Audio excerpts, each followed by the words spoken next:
Hello everyone. And this video is going to kind of build upon what was previously discussed in the last video that was posted, titled Energy Breakthroughs and Flow.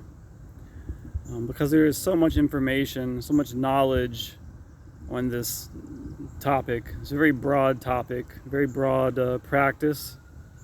Awakening, spirituality, all of these things, just huge amounts of information and wisdom to be shared, and in no way, shape or form do I claim to know all of it, or even half, or any percentage really. So I can only share what I do know. So again, we're going to build upon that. The practice that I was sharing in that video of moving energy up and down these powerful channels within our system. And I'd like to talk about the fact that we are the ones doing the visualizations, moving the energy. At the same time, we are also the visualizations themselves. And last but not least, we are the energy that we are visualizing moving. So all of this is us, not just the one doing the visualizations, but even the subtle energy itself is also us. So it seems important to understand this.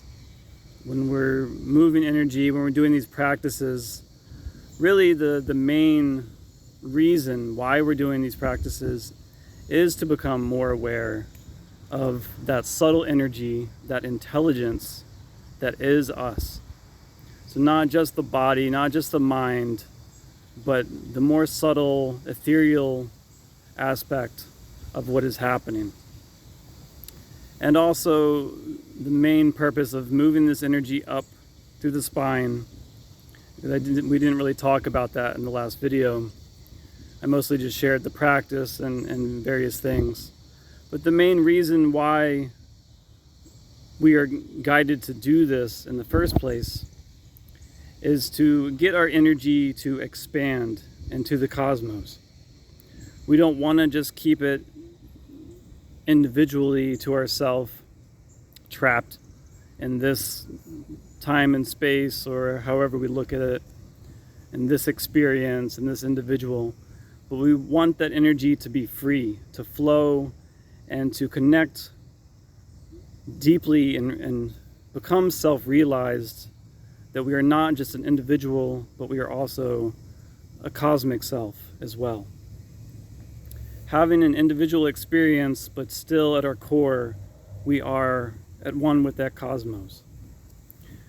And so once we get that energy up to the top of the head, there is the meeting point of that cosmic energy comes down and meets our individuality in a sense, and they merge. So this is, for how I understand it, is the main reason for moving this energy up and down our system like that.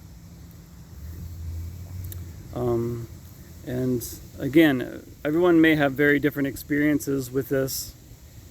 Just because someone does these practices doesn't mean they're going to have a super profound, enlightening experience the first time, or within weeks or months even. There really is no timeline when it comes to when this may happen, how it may happen. Just because somebody practices yoga, they may never really have this self-realization happen.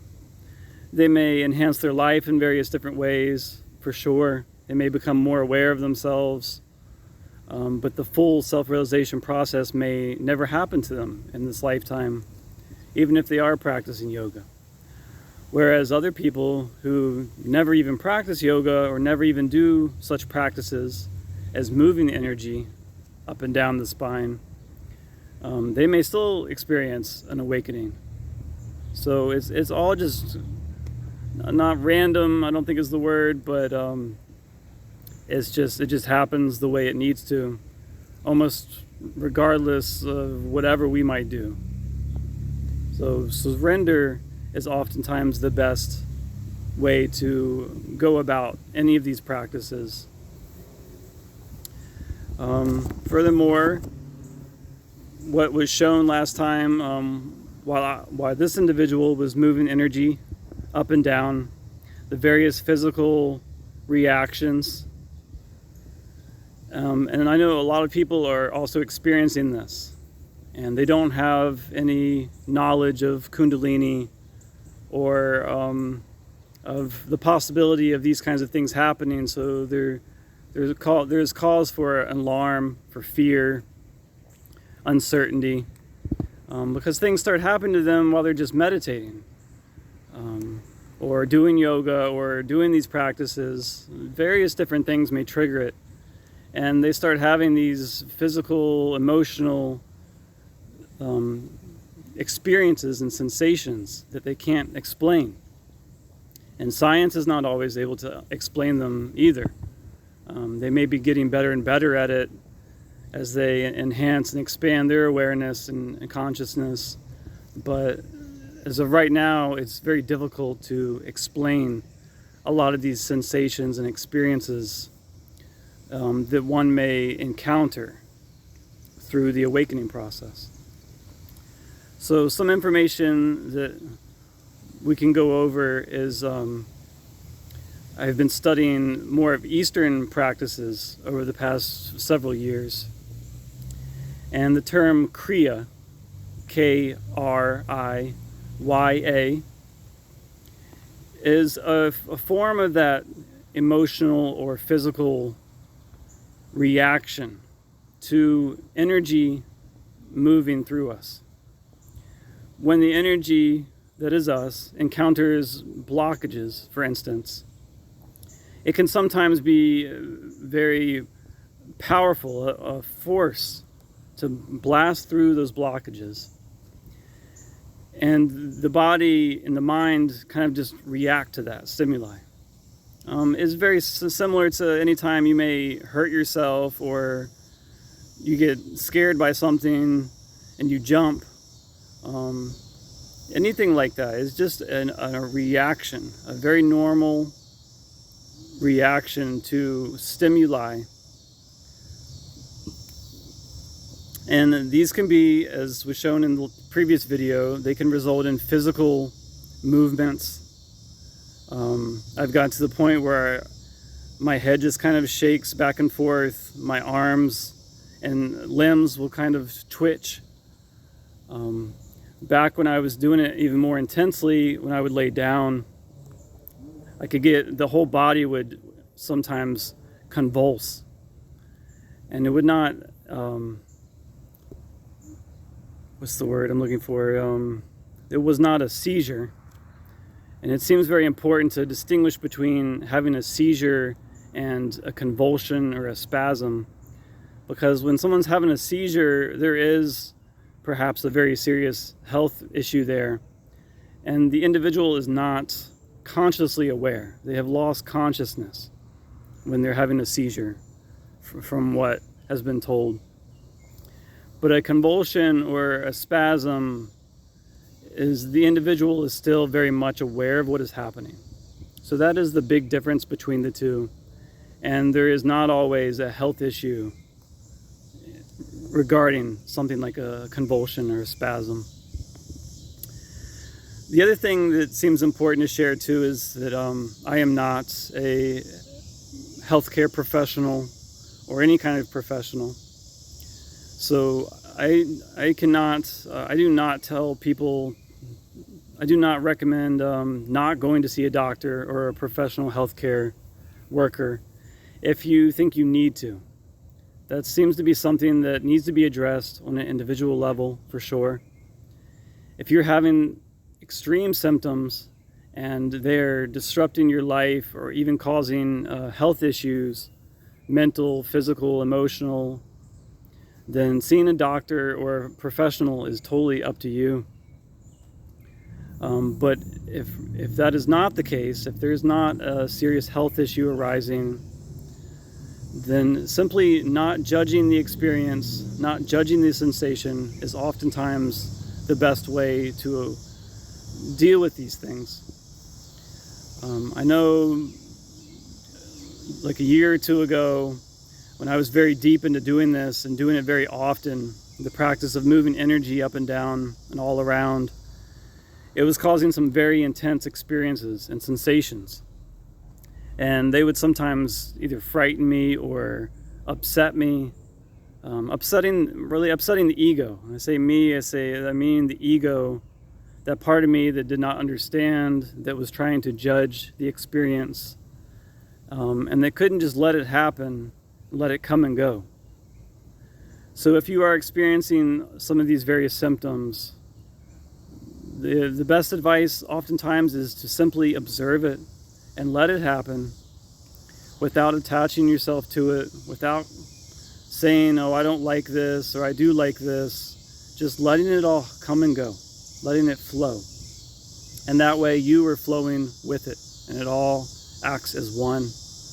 And the feelings and the thoughts and all that stuff can just come and go, and just do what it needs to do. Your energy just does what it needs to do without getting sidetracked of whether you like it or not. Because that's when it starts getting more difficult and you just lose track of what you're doing. It's very much a distraction and very easily to get distracted. It is admittedly very easy to happen. It will take practice to get used to these kinds of sensations. And some examples of some of these sensations are heat and cold, obviously the two like various extremes of temperature. People will get just like waves of them throughout the body or in certain areas of the body, especially while the energy is building and we're getting used to that, as we'll feel oftentimes a lot of heat or cold. Pressure is another thing. While these blockages in such areas are being highlighted, there will oftentimes be pressure just building up as either the energy is working through it or the block is getting more, solidified in its ethereal nature, more of an intense blockage. And again, there's also the physical movements. Can range from anything from just a twitch to any part of the body really, to straight up full body convulsions and spasms. It can come out sometimes in random just laughter and random sadness, crying. So the emotions can just randomly kind of come out, just out of nowhere. It will seem that way anyway. Again, random is maybe not the best way, but just almost out of nowhere, it seems like maybe you're hardly, just barely aware of why it's happening, and it kind of just blasts out of you, laughing out of nowhere, crying out of nowhere, when there almost seems like there's nothing to be happy or even sad about. And there's probably way more than I'm aware of, various examples. But as far as I know, those are some of the main ones. And again, I think most, if not all, of what I just shared is not really cause for an alarm. But again, if you believe you need to see a professional, then by all means do so.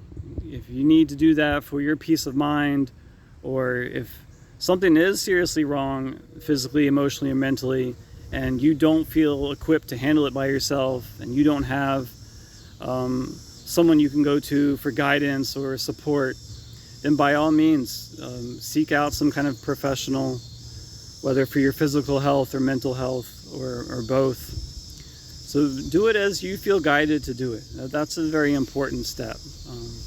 There is no one rule for everybody. that everyone has to follow on this path, because it affects us all so very different on an individual level. It's the way we perceive it, the way we experience it is all going to be so very different.